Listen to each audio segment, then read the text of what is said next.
Si vous êtes coincé dans un couloir, vous avez de la nourriture et de l'eau, mais pas de téléphone portable. Combien de temps tiendriez-vous? Cet homme est resté dans le couloir pendant 35 ans. La caméra fait un panoramique. Il s'agit d'une famille de 4 personnes et d'une famille recomposée. Une mère, un beau-père, un frère aîné, une sœur cadette. Ce jour-là, ils sont en vacances à la mer en voiture. À la station-service, le beau-père offre un verre à sœur cadette. Mais sœur cadette est allergique à la boisson. Sur la route, elle fait une crise d'asthme en prenant son appareil pour l'asthme. Il l'a malencontreusement fait tomber par terre. Il a marché dessus et l'a cassé. C'est ainsi que l'histoire commence. Ils sont retournés à la station-service pour demander de l'aide. Curieusement, ils sont retournés à la station-service et n'ont trouvé personne. Ils allaient rentrer chez eux en voiture, mais ils ont eu beau faire. Ils ont continué à rouler sur la même route. D'innombrables boucles, les mêmes panneaux de signalisation et les mêmes stations-service. Encore et encore, ils n'ont jamais pu quitter cette route. Finalement, la petite fille est morte sans qu'on lui vienne en aide. La mère est devenue folle parce qu'elle ne pouvait pas accepter la vérité. Frère aîné et son beau-père vivent dans un espace inattendu. Depuis, cette route est leur maison. De l'autre côté, un policier arrête un cambrioleur. 2 voleurs se précipitent dans le couloir. Le policier rate son tir et blesse frère aîné. L'un des voleurs. Vous donnez 50 millions de dollars pour vivre dans le couloir pendant 35 ans. Il y a de la nourriture gratuite. Un téléphone portable mais pas de signal.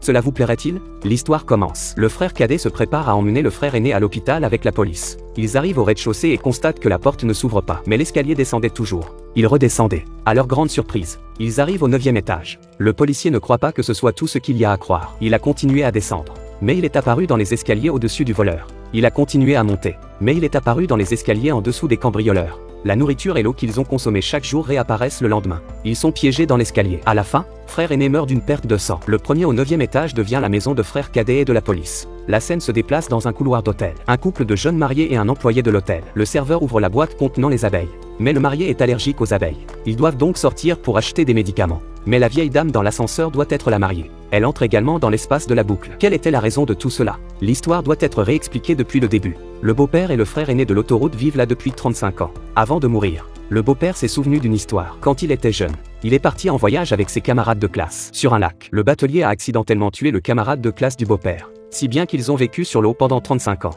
Ce n'est qu'avant de mourir que le batelier s'est souvenu de la première moitié de sa vie et a averti le jeune beau-père de ne pas faire d'erreur. Sinon, il entrerait à nouveau dans cet espace circulaire. Mais comme il n'y croyait pas, il a oublié ce conseil. Ces erreurs ont entraîné la famille dans le cycle du malheur. Avant de mourir, le beau-père dit à frère aîné de ne pas entrer dans la voiture de police sur la route. En entrant dans la voiture de police, il oublie tout cela et devient le nouveau successeur. Frère aîné, par culpabilité pour la sœur cadette, a finalement choisi de monter dans une voiture de police et d'oublier ses malheurs passés. Il devient policier et oublie les souvenirs de la première moitié de sa vie. Lorsqu'il attrape le voleur, il tire par erreur sur lui et le blesse. Ils sont entrés dans un espace recyclé. Ce n'est qu'à sa mort que le policier se souvient de la première moitié de sa vie. Il dit au frère cadet, l'un des voleurs, de ne pas entrer dans l'ascenseur. Mais le frère cadet n'a pas écouté non plus. Il a choisi d'oublier les 35 années pendant lesquelles il a été piégé et d'accepter une nouvelle identité. Finalement, il entre dans l'ascenseur en tant qu'employé de l'hôtel. Au cours de son travail à l'hôtel, il tue accidentellement le jeune marié. Le serveur et la mariée entrent à nouveau dans la dimension accidentelle.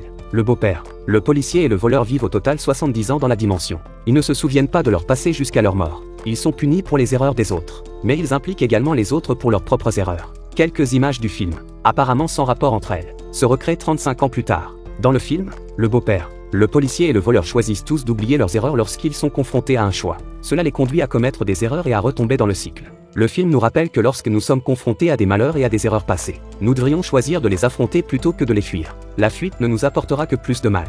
C'est tout pour l'histoire d'aujourd'hui. N'hésitez pas à aimer et à commenter. À la prochaine fois.